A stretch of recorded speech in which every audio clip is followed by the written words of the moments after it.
د رسول الله صلی الله علیه وسلم روضه مبارکه تا د اسمان نه اویا زره ملائکه راځي هر سحر او د سحر نوالا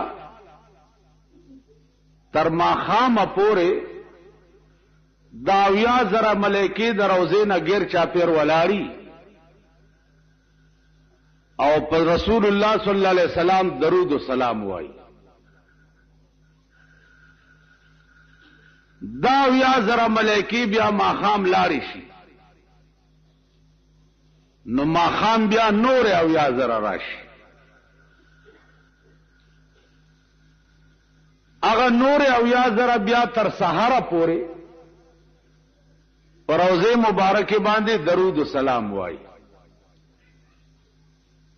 او دې کې د خوند خبر ادا ده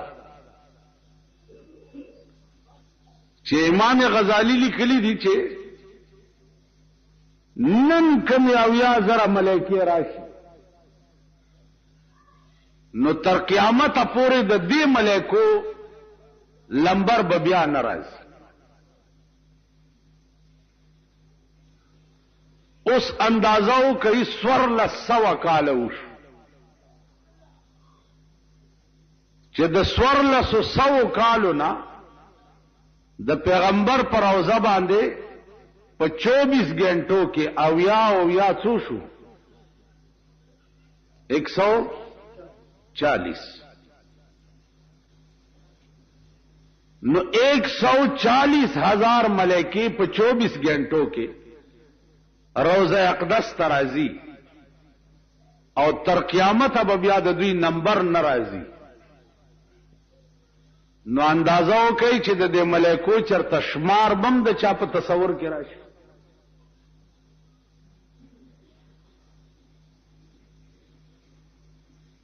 اوس داغه مفاتيح دي چې قران کریم کې الله فرمایي چې وعنده مفاتيح الغيب لا يعلمها الا هو. دا الله په نس باندې داسې خزاني دي چې داغه علم سوا د الله نه بل اچاته نشته بل څوک ته خبر نه. څومره مخلوق دی په دنیا کې